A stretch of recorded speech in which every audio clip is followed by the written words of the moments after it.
নমস্কার বন্ধুরা, welcome to Soma kitchen. আজকে আমি আপনাদেরকে এক টিক্কা মশলা রেসিপি করে দেখাবো।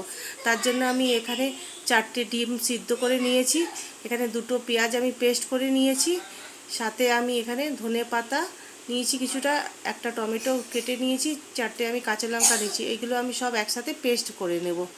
তার সাথে আমি এখানে 3 চামচ টক দই নিয়েছি, আদা রসুন পেস্ট নিয়েছি, কিছুটা কাসুরি মেথি নিয়েছি, 1 চামচ হলুদ গুঁড়ো, 1 চামচ জিরে গুঁড়ো, 1 চামচ ধনে গুঁড়ো, 1 চামচ হচ্ছে আপনার গরম মশলার গুঁড়ো, 1 চামচ লঙ্কার গুঁড়ো আর কিছুটা গোটা জিরে। চলুন আমি রেসিপিটা শুরু করছি। আর স্বাদ মতো লাগবে নুন আর চিনি। প্রথমে দেখুন আমি ডিমগুলোকে এরকম চাকুর সাহায্যে একটু পাতলা পাতলা করে কেটে নিচ্ছি, গোল গোল করে।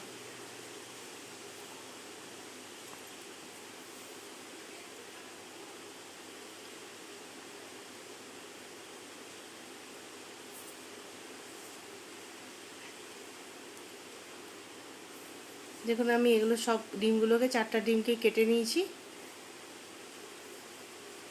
এবারে আমি একটা মিক্সির জার নিয়ে নিয়েছি, এর মধ্যে আমি ধনে পাতা, টমেটো আর কাঁচা লঙ্কাটা একসাথে পেস্ট করে নেব।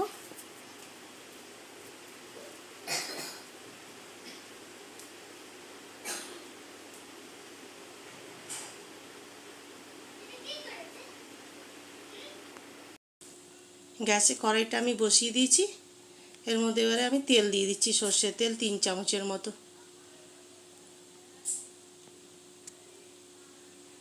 তেলটা আমার গরম হয়ে গেছে, এর মধ্যে এবারে আমি গোটা জিরেটা দিয়ে দেব। কিছু সেকেন্ডের জন্য একটু ফ্রাই করে নেব।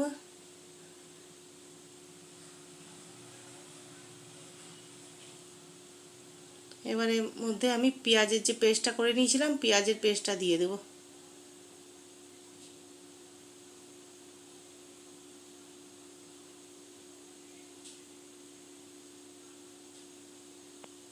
পেঁয়াজের পেস্টটা একটুখানি ভাজা ভাজা করে নেব আমি।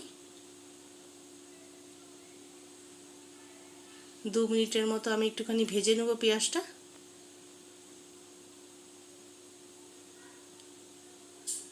এর মধ্যে এবারে আমি দেখুন ভাজা ভাজা হয়ে গেছে, এর মধ্যে এবার আদা রসুনের পেস্টটা আমি দিয়ে দেব।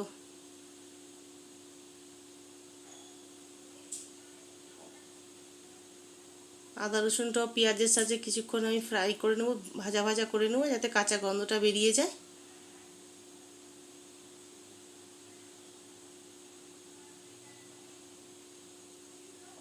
দেখুন পেঁয়াজের সাথে আদা রসুনটা আমার একটু ভাজা ভাজা হয়ে গেছে। এর মধ্যে এবারে আমি হলুদ গুঁড়োটা দিয়ে দিলাম, জিরে গুঁড়ো, ধনে গুঁড়ো, গরম মশলা পাউডার আর কাশ্মীরি লঙ্কার গুঁড়ো।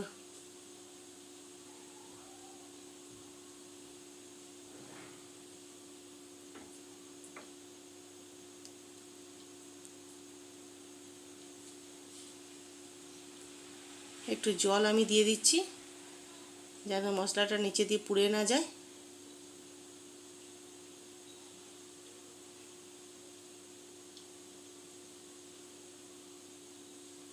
এক মিনিটের মতো আমি মশলাটাকে একটু ফ্রাই করে নেব।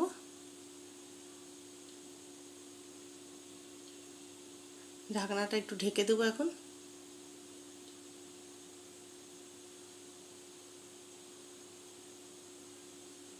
দেখুন মশলাটা আমার ফ্রাই হয়ে গেছে 1 মিনিটের মতো।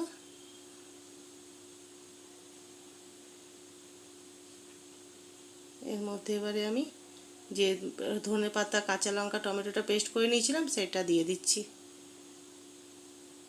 এটা দিয়েও আমি আরও 1 মিনিটের মতো একটুখানি মশলাটা কষিয়ে নেব।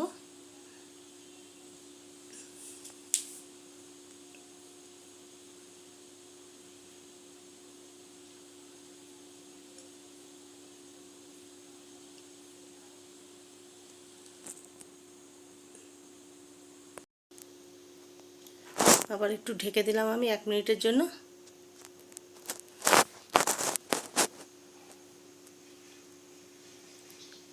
এবার এর মধ্যে আমি টক দইটাকেও অ্যাড করে দেবো।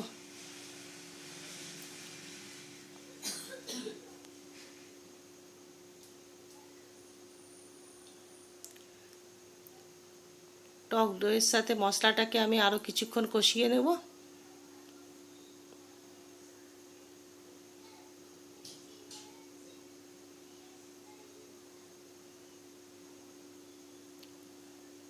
আবার আমি একটু ঢাকনাটা ঢেকে দিচ্ছি। এবার আমি 5 মিনিটের জন্য ঢেকে দেবো, যতক্ষণ মশলার থেকে তেল না রিলিজ করছে। দেখুন আমি একটু সরিয়ে নিলাম ঢাকনাটা। মশলাটা আমার খুব ভালোভাবে কষানো হয়ে গেছে। এর মধ্যে এবারে আমি জল অ্যাড করে দিচ্ছি।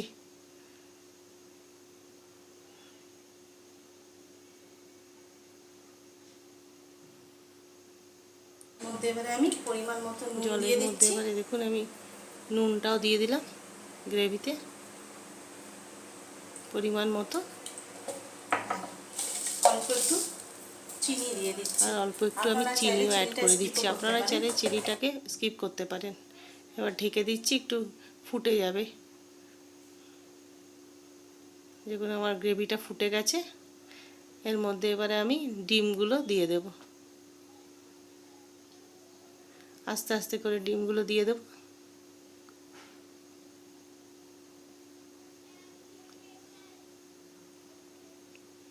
এর মধ্যে এবারে কাসুরি মেথিটা যে নিয়েছিলাম আমি, কাসুরি মেথিটা দিয়ে দেবো উপর থেকে।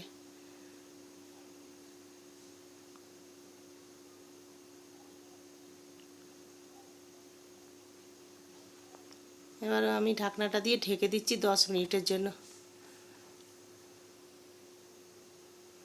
ঢাকনাটা সরিয়ে দিলাম।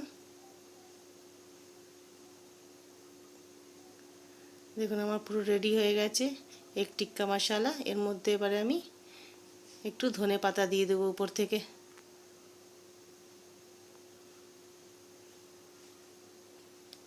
গ্যাসের ফ্লেমটা আমি বন্ধ করে দিলাম।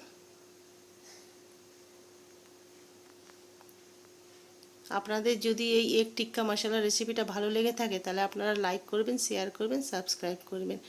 ধন্যবাদ।